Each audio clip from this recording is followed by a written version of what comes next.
Bénédiction à tous et à toutes. Ce soir, le Seigneur m'envoie parler à quelqu'un.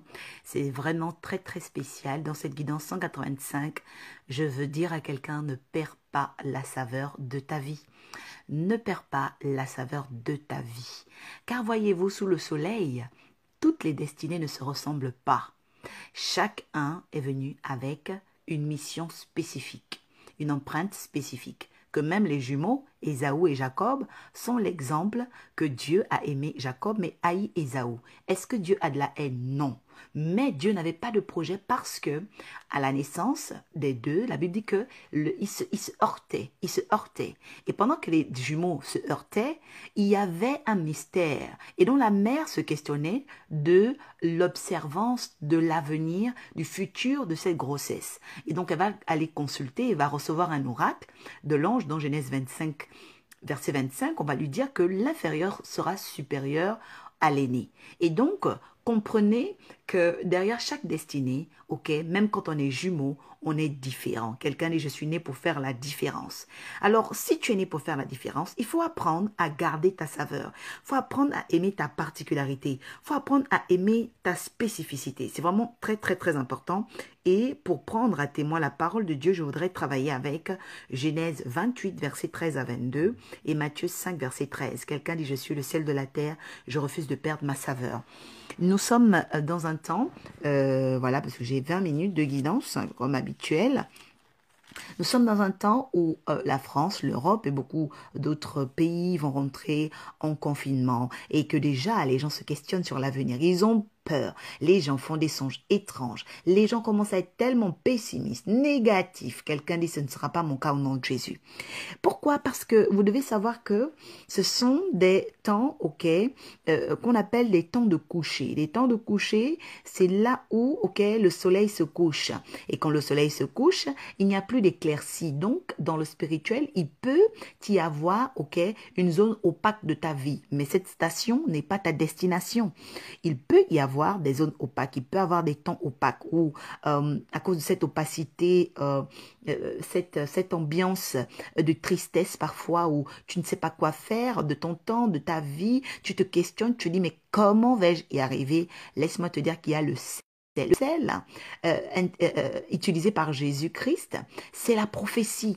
C'est-à-dire que ce que Dieu veut faire avec toi est quelque chose de tellement particulier qu'il te faut travailler ta sensibilité, travailler ton obéissance, travailler ta dextérité. Et donc, je suis là ce soir pour travailler avec toi dans Genèse 28, versets 13 à 22 et Matthieu 5, 13. Prends ta Bible avec moi, nous allons travailler au nom du Seigneur Jésus. La Bible dit ceci, Père, sanctifie-nous par ta parole, car ta parole demeure la vérité. Merci Seigneur de nous inonder, Seigneur de donner la force, l'espérance à quelqu'un ce soir, de donner la force, l'espérance à une femme, une famille. Oh Dieu de gloire, je sais que tu peux donner la largesse, Seigneur éternel, et toujours, Seigneur, l'exclusivité à toute oreille, Seigneur, bien entendante, clairaudiente et clairvoyante, Seigneur, dans la guidance ascensionnelle. Que tout l'honneur te revienne par notre capacité de t'entendre et de nous donner, Seigneur, à toi, par ta puissance, Seigneur, la bénédiction qui est rattachée à cette guidance. Je reçois. Quelqu'un dit, je reçois. Et voici l'Éternel se tenait au-dessus d'elle. Et il dit, je suis l'Éternel, le Dieu d'Abraham, ton père, et le Dieu d'Isaac. La terre sur laquelle tu es couché.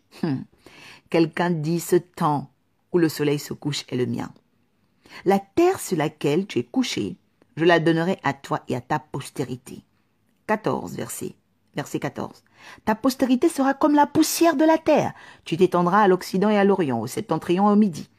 Et toutes les familles de la terre seront bénies en toi et en ta postérité. Quelqu'un dit, je fais partie de toutes les familles de la terre. Voici, je suis avec toi. Je te garderai partout où tu iras. C'est bien d'être Jacob. Je te ramènerai dans ce pays, car je ne t'abandonnerai point, que je n'ai exécuté ce que j'ai dit. Verset 16. Jacob s'éveilla de son sommeil et il dit, certainement l'Éternel est en ce lieu et moi je ne le savais pas. Quelqu'un écrit en commentaire, certainement l'Éternel est en ce lieu et moi je ne le savais pas. Je veux déjà dire à une personne ici, Ne perds pas la saveur de ta vie. Je répète encore, ne perds pas la saveur de ta vie. Je répète, ne perds pas la saveur de ta vie. Quelqu'un dit, je ne perdrai pas la saveur de ma vie. Vous savez, il y a tellement de choses qui peuvent arriver dans votre vie pour vous faire perdre la saveur, faire perdre la particularité, faire perdre l'originalité, faire perdre la spécificité, que vous devez apprendre à vous concentrer sur elle jour et nuit. La Bible dit, en toute chose, rendez grâce au Seigneur et que le Seigneur renouvelle ses bontés chaque matin. Pouvez-vous comprendre que dans cette période, qui est dite confinée, qui va être confinée, qui va être comme un stationnement relationnel, un stationnement culturel, parce que beaucoup d'événements cultes, de cérémonies cultes, religieux, associatifs, vont être stationnés, mais ne vont pas s'arrêter. Quelqu'un dit une station n'est pas un arrêt. Donc, c'est vraiment très, très important de savoir. Dans une station, on se recharge. Dans une station, on décide, de ce qu'on doit prendre pour continuer sa route. Ça, c'est vraiment très, très important. C'est pourquoi ce qui arrive dans ta vie, doit apprendre à être considéré selon l'œil de Dieu. Tant que tu regarderas les choses selon la réalité des hommes, tu vas verser dans le pessimisme ambiant. Quelqu'un dit, je dis non au pessimisme ambiant. Le pessimisme ambiant, c'est le siècle présent. La Bible dit, ne soyez pas conformes, ne vous conformez pas au siècle présent, parce que le siècle présent a un pessimisme ambiant. La jeune fille est ambiante parce qu'elle a peur. Elle voit son âge passer, elle se dit, quand est-ce que je vais me marier? La vieille femme a peur parce qu'elle se dit, mon Dieu, tous mes enfants sont mariés, comment vais-je vieillir? Le jeune homme a peur parce qu'il se dit, quel avenir aurais-je? J'ai déjà bientôt 30 ans, je n'ai pas encore eu un contrat à durée indéterminée, je n'ai même pas de maison, je n'ai rien, je n'ai pas de voiture. Tellement que tu veux voir ta vie selon les réalités présentes, que tu verses dans le pessimisme ambiant. Quelqu'un dit, je brise le pouvoir du pessimisme ambiant dans ma vie. Il y a des gens qui n'arrivent pas à mettre le mot sur le découragement. Non, on est découragé parce qu'on a été, saisi, on a été saisi, c'est-à-dire attrapé par un pessimisme ambiant. Parce qu'il faut savoir que le pessimisme ambiant, c'est une atmosphère de contagion lorsque la sinistrose psychologique atteint l'individu. C'est-à-dire qu'il y a des personnes autour de vous qui sont frappées de sinistrose. C'est-à-dire que dès qu'elles suivent la télévision, les programmes télévisés, ces personnes sont contrôlées. Elles sont contrôlées par la peur, sont contrôlées par les menaces de la société, sont contrariées par des imaginations obscures. Et il est très très important dans notre époque que chacun puisse se souvenir de sa destinée prophétique. Parce que être confiné, ce n'est pas être mort. Être confiné, ce n'est pas s'arrêter, mais c'est se recharger. Quelqu'un dit, les événements dépendent de la tournure que je leur donne, au nom de Jésus. C'est pourquoi notre Saint, béni soit-il, Jésus nous dit quoi? Il nous dit, vous êtes le sel de la terre. Si on arrache au sel sa saveur, comment sera-t-il encore favorable? Parce que lorsque le sel perd sa saveur, il ne peut plus être favorable. Vous ne pouvez pas avoir Dieu et puis être dans le pessimisme ambiant. Tu ne peux pas avoir Dieu et vivre dans la peur. Tu ne peux pas avoir Dieu et puis tu as peur de ton avenir. Il faut que ça cesse ces choses au nom de Jésus.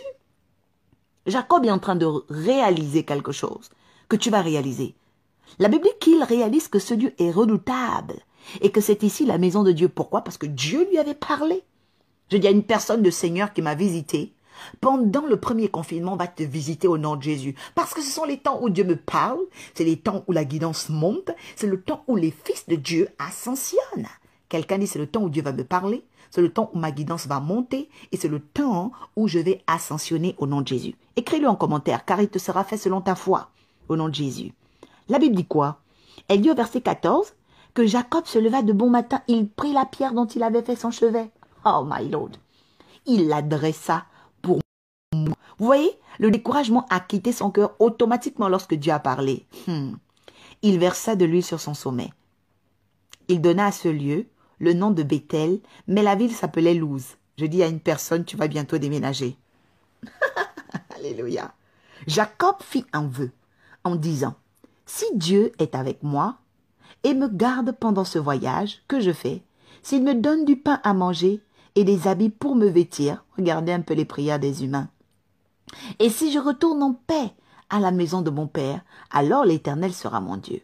Cette pierre que j'ai dressée pour monument sera la maison de Dieu, et je te donnerai la dîme de tout ce que tu me donneras. Quelqu'un dit bénédiction. Vous savez, nous avons 20 minutes de guidance et je vais encore développer cela avec la grâce du Seigneur la semaine prochaine. Et je veux appuyer au travers de Matthieu 5, 13 parce qu'on va aller manu militaro à la parole. Matthieu 5, 13. Matthieu 5, 13.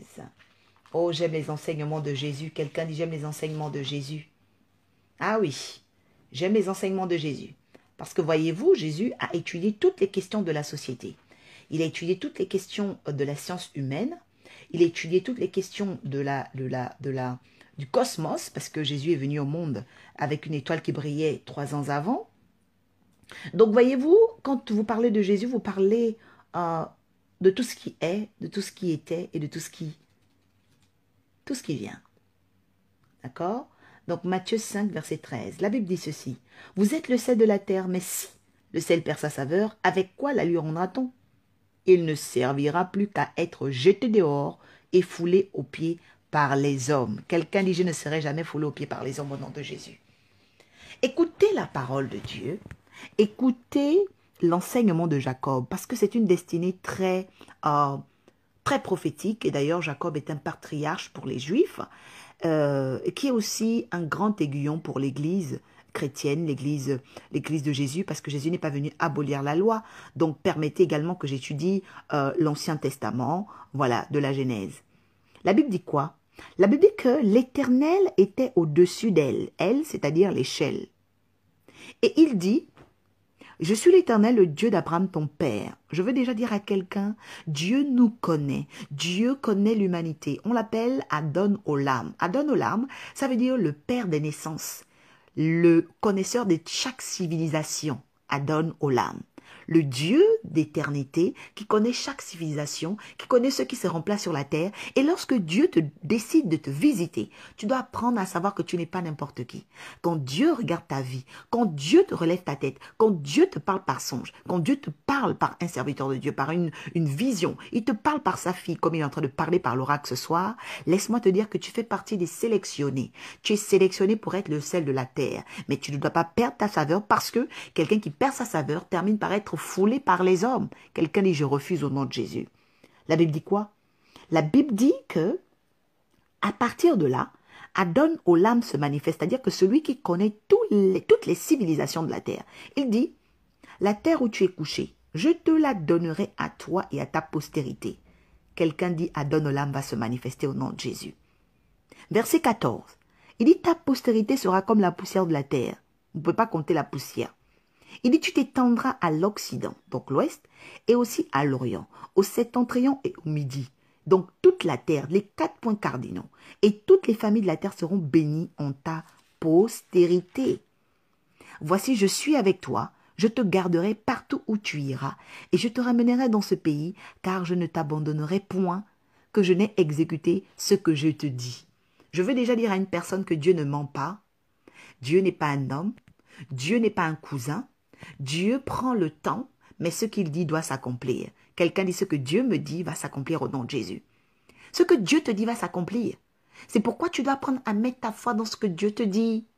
Mettre ta foi dans ce que Dieu aiguillonne, mettre ta foi dans ce que Dieu révèle, mettre ta foi dans ce que Dieu interprète dans tes songes, mettre ta foi, tu dois faire attention à ne pas tomber, dans le pessimisme ambiant, parce que ce soir nous faisons la guerre au pessimisme ambiant, que la Bible a dit d'ailleurs comme étant ballotté par des vents de doctrine. Ne soyez pas ballottés. Quelqu'un dit, je ne veux pas être ballotté, je veux voir des cœurs ici en train de défiler au nom de Jésus.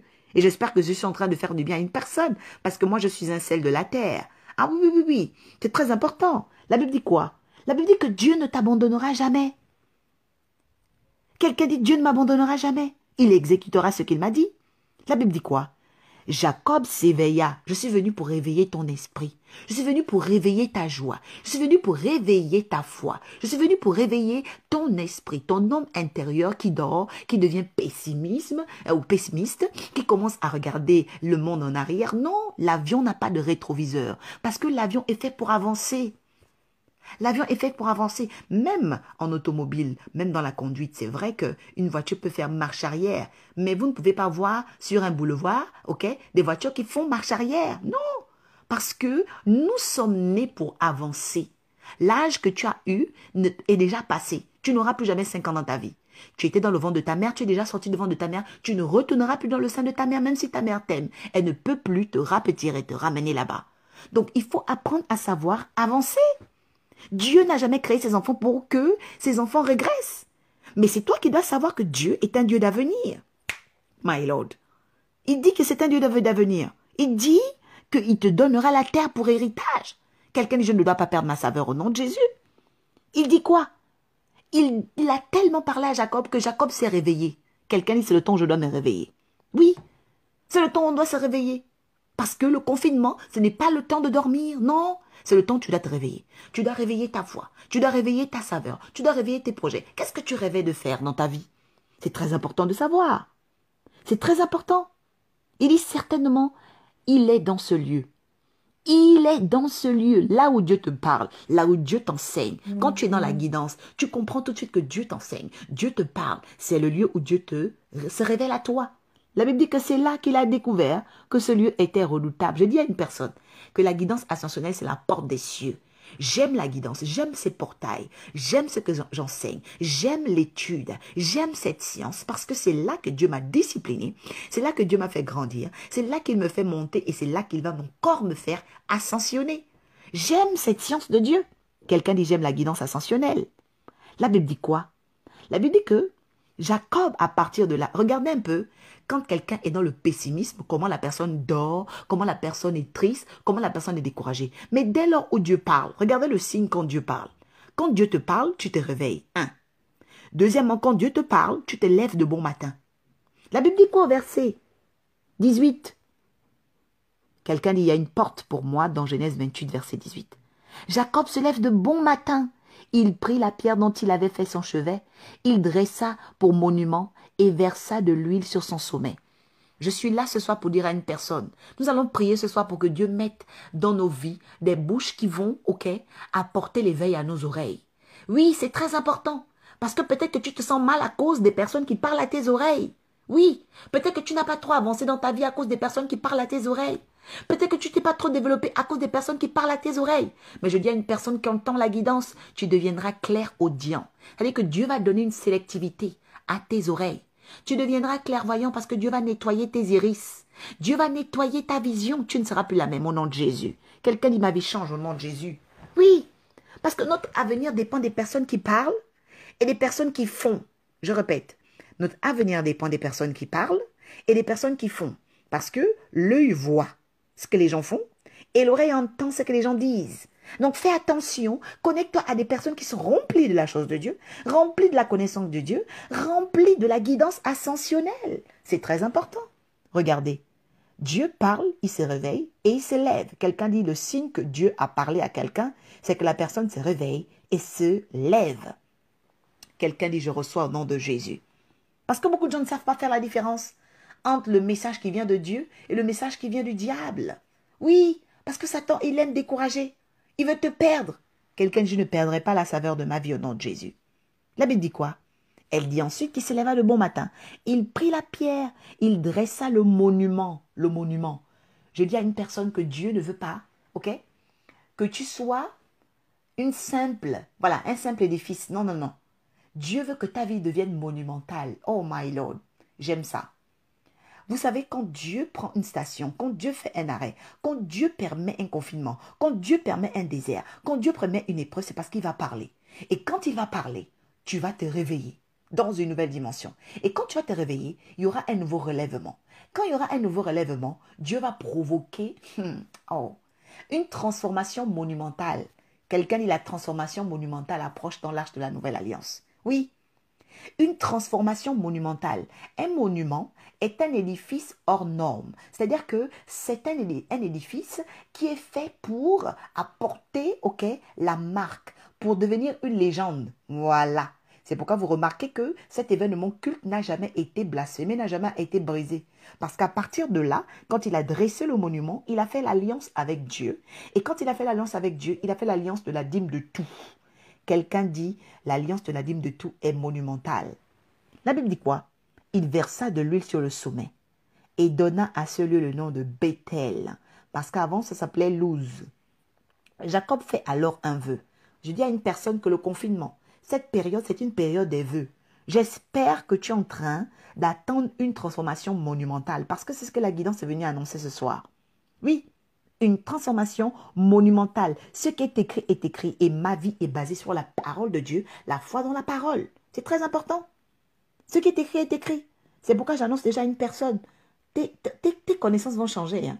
Ton entourage va changer. Prépare-toi. Tes fréquentations vont changer. La Bible me dit quoi? La Bible me dit que le nom a changé. La ville s'appelait Luz, mais après on appelait Bethel. Je dis à une personne, ton entourage va changer. Oui, oui, oui. Tes fréquentations vont changer. Oui, tu vas fréquenter des rois. Tu vas fréquenter des reines. Oui, parce que le roi et la reine, c'est qui? C'est la personne qui apporte la solution par son mental. Voilà, that is. Le roi, c'est pas celui qui pèse seulement par le portefeuille. Le roi, c'est celui qui apporte des solutions par son mental. Parce qu'il est éclairé. Parce qu'il est éclairé. Quelqu'un dit, c'est le temps de ma transformation monumentale au nom de Jésus. Verset 20. Jacob fit un vœu en disant, si Dieu est avec moi, me garde pendant le voyage, me donne du pain à manger et des habits. Bon, Dieu permet quand même à ce niveau que tu fasses ce type de prière. Même si c'est vrai que Dieu vêtit les listes des champs. Il donne la nourriture aux oiseaux du ciel. Mais vous voyez, il est en train de faire une demande pour les habits, il fait une demande pour la nourriture et tout. Ok? Donc ça, ce sont les prières. Bon, ce sont les prières de l'ancienne alliance. Mais tu peux quand même faire ces prières. Voilà. Parce qu'il n'y a pas de petites prières. Mais moi, je t'invite vraiment à faire des prières monumentales, ok, pour demander une transformation monumentale, demander un réaménagement de ton territoire, demander, ok, voilà, vraiment prie pour qu'il y ait un réaménagement de ton territoire relationnel. Voilà, parce que Dieu veut réaménager ton territoire. Quelqu'un dit, je vais dans un territoire relationnel de Bethel pour quitter Luz. Au nom de Jésus. Oui, c'est très important. C'est très important. Dieu va réaménager ton territoire relationnel. Oui, parce qu'il y a des personnes qui étaient sur ton territoire relationnel qui étaient trop pessimistes. Quelqu'un dit, je vais changer tout cela au nom de Jésus. C'est très important. Oui, c'est très important. Faut un réaménagement de ton territoire relationnel. Depuis que tu es avec ces personnes, où est-ce emmené où? Voilà, faut te réveiller, faut te réveiller. Quelqu'un dit, je reçois. Voilà, je veux voir les cœurs rouges, les cœurs rouges, les cœurs rouges, au nom de Jésus. La Bible dit quoi? La Bible dit ensuite ceci. Oh, j'aime la parole. La Bible dit, si je retourne en paix à la maison de mon Père, alors l'Éternel sera mon Dieu.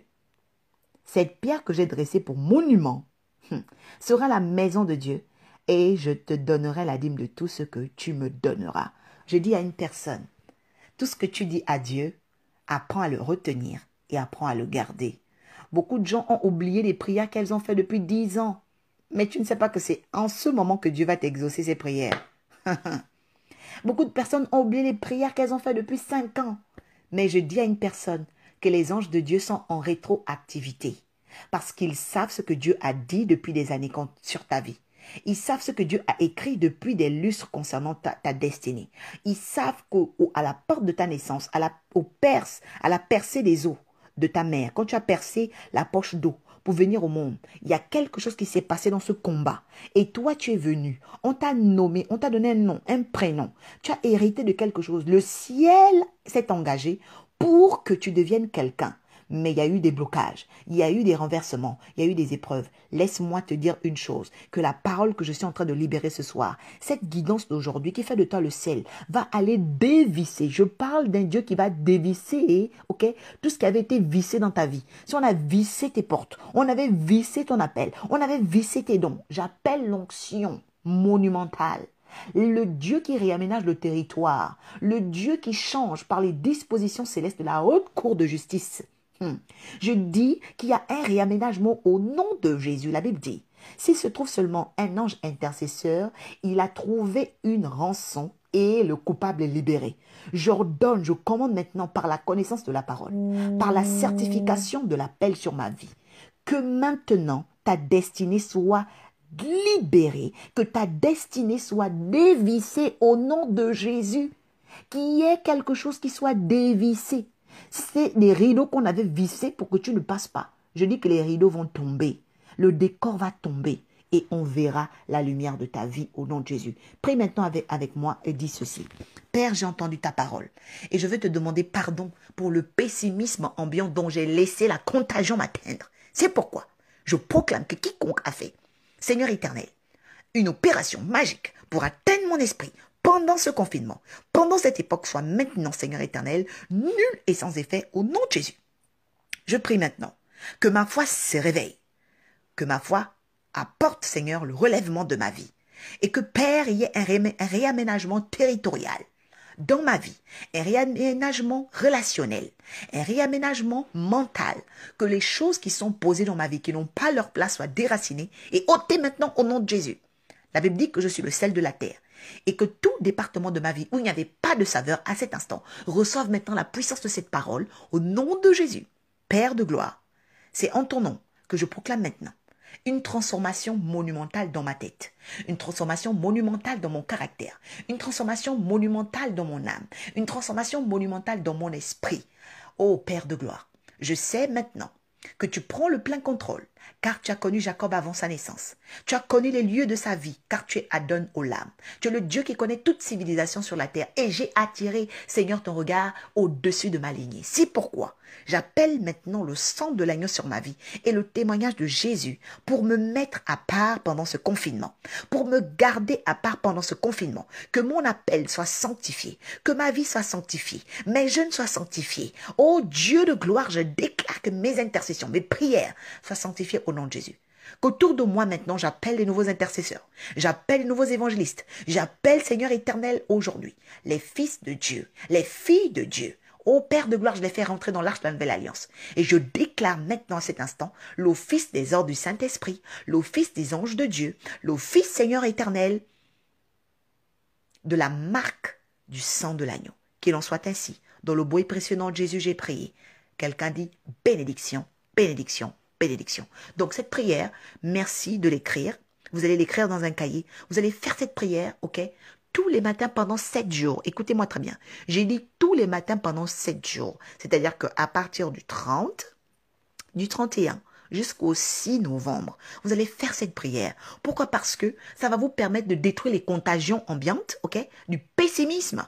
Voilà. Donc que l'Esprit de Dieu soit là. Pendant que je parle, le Saint-Esprit me dit qu'il y a des gens qui ont eu des délivrances. Si tu as eu une délivrance, tu peux m'écrire en inbox et témoigner de cela. Je profiterai de la lucarne pour t'introduire dans l'arche de la nouvelle alliance. Et pour tous ceux qui ne sont pas encore abonnés sur la page Prophétesse Oracle Orpha de YouTube, allez-y. Vous allez recevoir des enseignements extraordinaires qui ont transformé déjà ma vie et tous ceux qui sont avec moi dans l'arche. Également, pour tous ceux qui souhaiteraient participer à mes conférences que je vais donner sur Zoom pendant les périodes de confinement et même après, venez, écrivez-moi en inbox. Vous aurez vraiment, vraiment de la hauteur, de l'ascension et de la transformation. Je répète, de la hauteur, de la hauteur, de la transformation. C'est vraiment très important parce que l'Esprit vient pour nous transformer. Je répète encore à une personne, ne perds pas la saveur de ta vie. Tu es le sel de la terre, demeure ainsi. C'était l'oracle Orpha pour vous bénir et donner gloire à Jésus-Christ qui a sauvé sa vie. Oui, Jésus a sauvé ma vie et il m'a toujours béni toutes les périodes de confinement. C'est pourquoi je sais que toute personne qui sera connectée à la guidance ascensionnelle pendant ce 10e mois et en plus de cette période de confinement va retrouver le centuple des grâces qu'elle n'avait même pas soupçonnées. Je vous laisse dans ces instants pour méditer la parole de Dieu, pour garder en tête que vous êtes le sel de la terre et que personne ne doit vous la voler. Ne vous laissez pas, ok, contaminer par le pessimisme ambiant. Et je proclame encore que la vie de Dieu, le message de Dieu, la parole de Dieu soit votre partage au nom de Jésus. À très bientôt. Bénédiction à tous. Excellente soirée. Merci.